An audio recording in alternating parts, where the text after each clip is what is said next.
Cruel laughter filled the neighborhood cafe in Madrid's Malesana district as five guys surrounded Elena, a 22-year-old sitting alone with her crutches leaning against the table. They snatched her phone from her hands, grotesquely mimicked her walk, spilled a soda all over her bag while she trembled, her eyes glistening with unshed tears. None of the other customers dared step in. Some were filming the whole thing on their phones. The bullies hadn't noticed the three uniformed soldiers who had just walked in. They had no idea that Colonel Carlos Mendoza, a decorated Afghanistan veteran, was watching them humiliate his daughter. What happened in the next 5 minutes turned their laughter into pure terror and taught everyone there an unforgettable lesson about the true nature of strength and weakness. Casa Paco Café, right in the heart of Malesana, was one of those spots where the smell of fresh brewed coffee mixed with hot churros, creating a cozy vibe that drew in students, workers, and retirees. On that chilly November morning, Elena Mendoza was in her usual corner by the window, a strategic spot that gave her room for her crutches without blocking the aisle. At 22, Elena was one of the top computer engineering students at Complutense University. She'd contracted polio as a child during her parents' humanitarian trip to Equatorial Guinea, leaving her left leg paralyzed. But it hadn't dimmed her determination or her sharp mind one bit. That morning, she was deep into studying for her algorithms exam, headphones in, listening to classical music to help her focus. The noisy entrance of five guys shattered the peace. Miguel Fernandez led the pack with the typical arrogance of someone who mistook his dad's important last name for personal achievement. The identical twins, Pablo and Sergio Garcia, trailed him like shadows, sons of a local politician, used to laughing at others' pain to feel big. Diego Morales and Javier Ruiz rounded out the crew. Diego was always chasing approval, while Javier was obsessed with recording everything for social media. Miguel spotted Elena first. His eyes lit up with that malicious gleam that comes right before pointless cruelty. He saw the crutches, the careful way she'd positioned her paralyzed leg, the vulnerability of someone who couldn't easily get away. A whisper to the others, muffled laughs, and the group moved in like a pack of predators. They positioned themselves around her table. Miguel spun a chair backward and sat right in front of her, blocking any escape. The others formed a human wall, all smiling with that fake friendliness bullies use to make the victim look paranoid if they react. Elena slowly took off her headphones, her heart racing as she recognized the signs of incoming trouble. Years of experience had taught her to read that toxic energy, but it didn't make the fear any less real. Miguel started with innocent-sounding questions, pretending to be nice. What was she studying? Did she need help? Why was she always alone? Elena answered in monosyllables, trying not to give them anything to work with, hoping they'd get bored and leave. But when she tried to stand up and go, things escalated fast. Pablo accidentally knocked one of her crutches, sending it clattering to the floor. Sergio pretended to help but kicked it farther away, laughing at his own fake clumsiness. Elena was trapped in her chair, her face burning as the whole place turned to stare. Diego grabbed her phone off the table and started scrolling through her photos while the others laughed at her private pictures. Javier was already filming everything for his Instagram stories. The cruel comments flew, grotesque imitations of her walk, vulgar guesses about her life, jokes about her disability. The worst came when Miguel, with calculated casualness, dumped his entire Coke over her bag, pretending it was an accident. Laughter exploded as Elena frantically tried to save her notes and laptop from the spreading soda. The tears she'd been holding back finally fell, not over the ruined stuff, but from the public humiliation, the helplessness, the rage at being unable to fight back. The other customers watched with a mix of cowardice and morbid curiosity. Some looked away, pretending not to see. Others filmed, not to report it, but for the viral potential. Paco, the owner, was back in the kitchen, oblivious. Miguel picked up one of the crutches and used it like a microphone, doing a cruel stand-up routine about disability. The other four roared with laughter, completely lost in their cruelty, drunk on the power of picking on someone weaker. They didn't see the door open. They didn't notice three figures in military uniforms walk in. They had no clue that Colonel Carlos Mendoza had decided to surprise his daughter before his meeting at the Ministry of Defense. And they certainly didn't realize that the man watching them with storm-cloud eyes had spent years in war zones, seen unspeakable horrors, and that watching his daughter being tormented by cowards hurt him more than any battlefield. Colonel Carlos Mendoza stood motionless in the doorway for what felt like an eternity to anyone who noticed him. Tall and imposing, with a scar running from his forehead to his chin, a souvenir from an explosion in Kabul, he radiated an authority that needed no words. His two subordinates, Commander Alvarez and Captain Herrera, immediately sensed the shift and stood at attention. Carlos recognized his daughter even from behind, that proud posture she'd inherited from her mother, who had died of cancer 7 years earlier. He also recognized the situation instantly, with the clarity of someone who'd seen too much cowardice disguised as strength. He moved through the cafe with measured steps, each one heavy with restrained menace. He didn't run or yell. He simply advanced, but the air seemed to tremble. Customers instinctively parted for him, sensing danger the way animals smell a predator. When his hand landed on Miguel's shoulder, the kid's every muscle locked up in primal fear. He turned slowly and found himself staring into gray eyes that had faced death too many times to be scared of a neighborhood punk. The colonel's voice was low and controlled when he ordered Miguel to put the crutch back and sit down. It wasn't a request.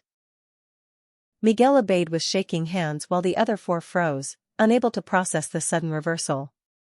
Elena looked up and saw her father. Relief and embarrassment flashed across her face. She didn't want to be rescued, she wanted to handle it herself, but his presence gave her back the security she desperately needed. Carlos leaned down to his daughter with infinite tenderness, gently wiping away a tear in a way that sharply contrasted with the lethal energy rolling off him. He quietly asked if she was okay, if she needed anything, completely ignoring the 5 guys as if they were insignificant bugs. Then he straightened and turned to them. The commander and captain had positioned themselves to block any escape routes, not that the boys were going anywhere, terror had nailed them to their seats. The colonel began to speak, calm but every word like a whip. He explained what real strength meant. Not 5 against 1. Not picking on someone who couldn't fight back. He talked about his daughter Elena, how, despite her disability, she was stronger than all of them combined. Her outstanding academic record, her volunteer work with disadvantaged kids, the app she'd built to help people with disabilities. Then his tone shifted, growing even more dangerous in its icy calm. He described boys their age he'd seen in Afghanistan who thought they were tough, until they came under enemy fire. He detailed, clinically, what happens to the human body under extreme stress, how arrogance turns to terror, how bullies become cowards when facing real danger. He got right in Miguel's face and asked if he'd ever experienced real pain.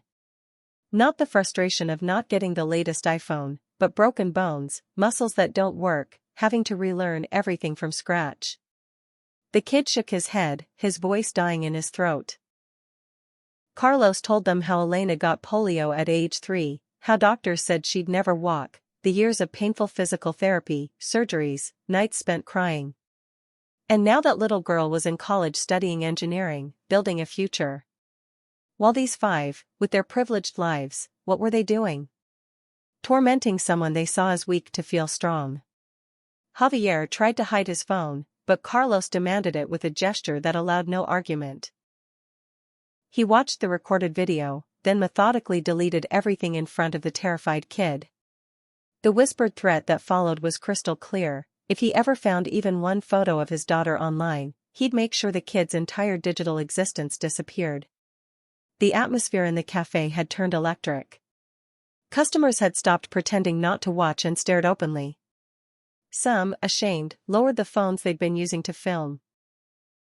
Paco had come out from the kitchen and watched the soldier with respect, recognizing the authority of someone who'd served his country.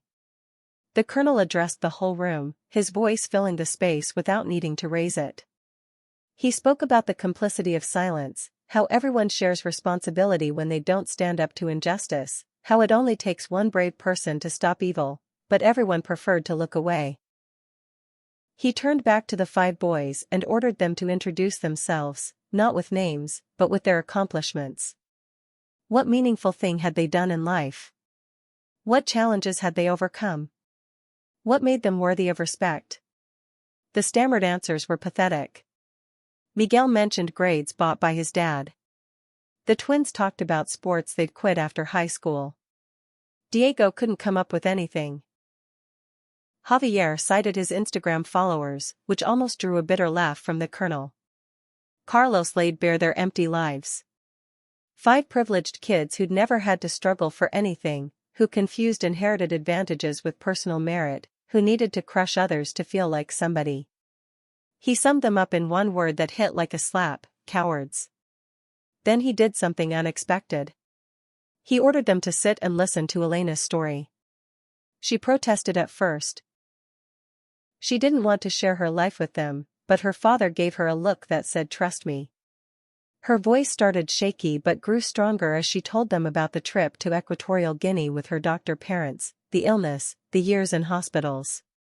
She described the isolation at school, changing schools because of bullying, but also the small victories: her first step after surgery, straight A high school record, getting into engineering, building her accessibility app.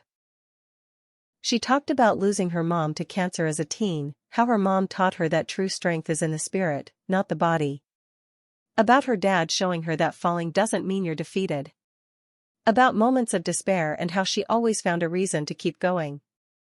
As Elena spoke, something visibly changed in the 5 guys. Arrogance turned to shame. Contempt to reluctant respect.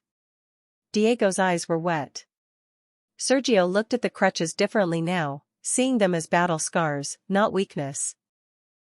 When she finished, the silence was total. Javier broke it first with a genuine apology, not some empty formality. He admitted he filmed everything to hide his own insecurities, to feel part of something, even if that something was cruel. One by one, the others followed with unexpected confessions.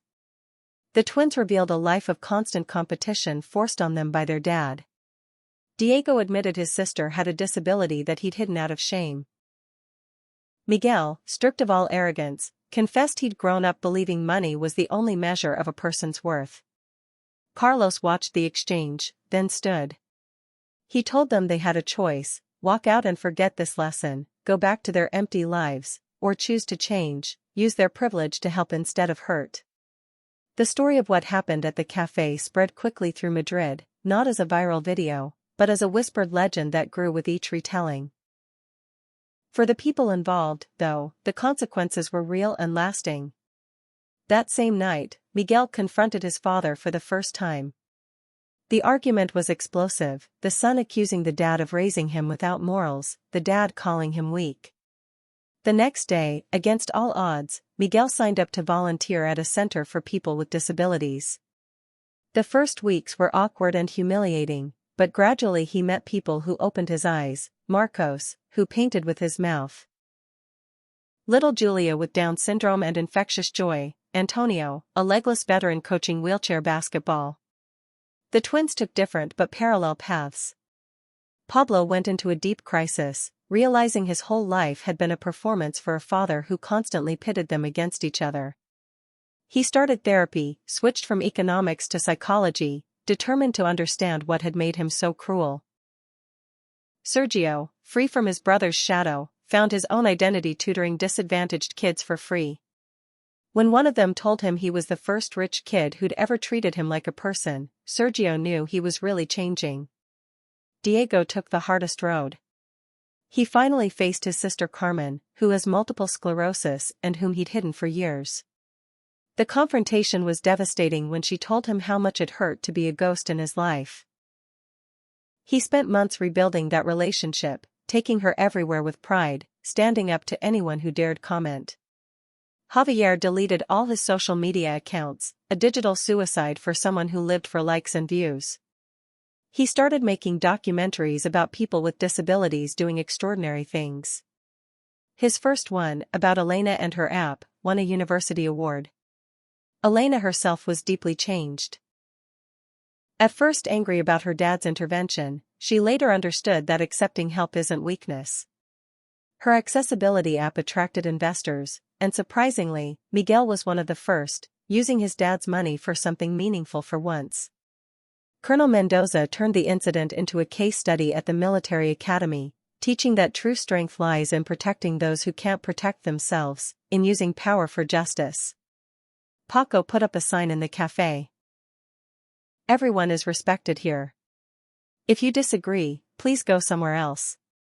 He lost a few customers but gained many more who valued a place where dignity was non-negotiable. 6 months later, the cafe hosted the launch of No Limits, Elena's app connecting people with disabilities to resources and support communities. The room was packed with investors, journalists, and, of course, the 5 former bullies.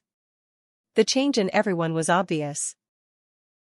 Miguel had lost his arrogant edge, replaced by quiet confidence.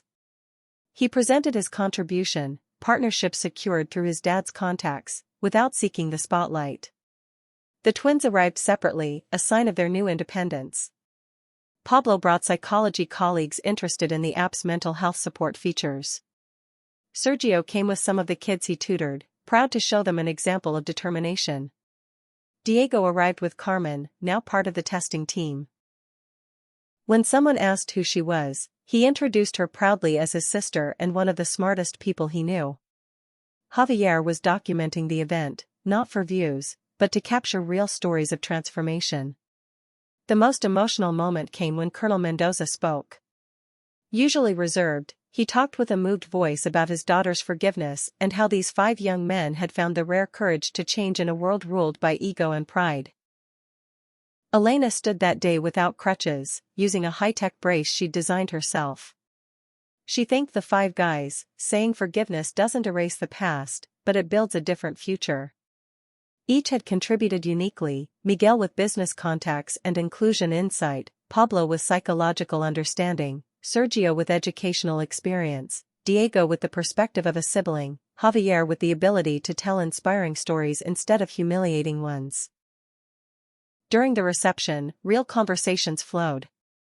Miguel explained to a businessman the benefits of hiring neurodivergent people. Pablo discussed bullying research. Sergio organized app demos for seniors. Diego and Carmen showcased accessibility features. Javier interviewed Elena for a documentary on transformation through forgiveness. As the sun set over Madrid, Paco watched his cafe with satisfaction, a place that had gone from a stage for humiliation to one of celebration and redemption. 2 years later, Madrid was rocked by a terrorist attack at Atocha station. Among the first responders were Colonel Mendoza and his unit, but also, unexpectedly, the 5 once nicknamed the Casa Paco crew. Elena coordinated volunteers through No Limits, now evolved into an emergency platform for locating and assisting people with disabilities in disasters. Miguel made all his foundation's resources available for special transport.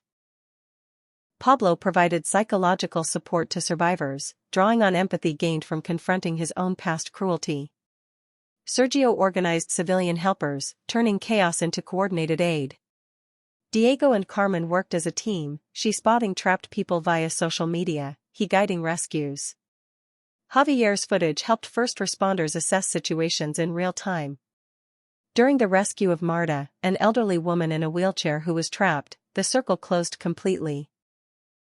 She recognized Elena and told her that reading her story, how she'd turned bullying into strength, had given her the courage not to give up. Elena realized that terrible day 2 years earlier had become a source of inspiration. Pain had turned into purpose, cruelty into compassion. As the 6 former enemies worked together to save Marta. Miguel physically lifting her, Pablo calming her, Sergio clearing the path, Diego and Carmen coordinating with the hospital, Javier capturing a moment of pure humanity, Colonel Mendoza watched with a pride that went beyond fatherly.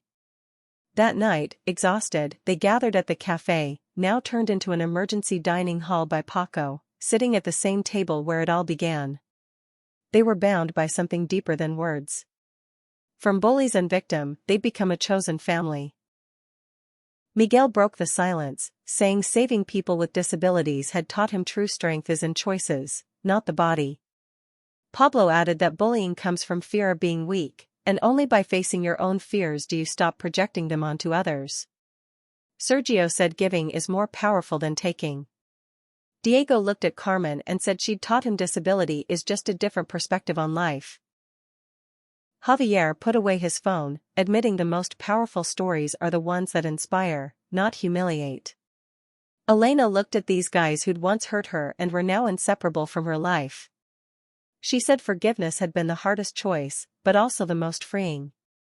Turning pain into purpose, enemies into allies, humiliation into motivation, that was her greatest victory.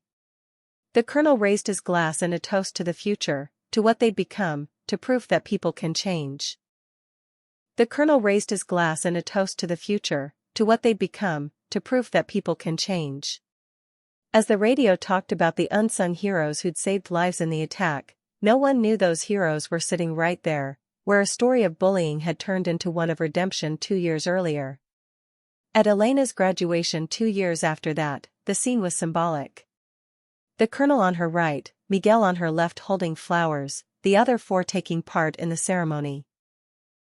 As she crossed the stage to receive her honors diploma, Elena thought about that awful day in the cafe. If someone had told her then that her bullies would become her biggest supporters, she wouldn't have believed it. But life had turned poison into medicine, 5 bullies into 5 brothers she never knew she needed. As the crowd applauded, Elena smiled the genuine smile of someone who'd turned pain into strength, humiliation into determination.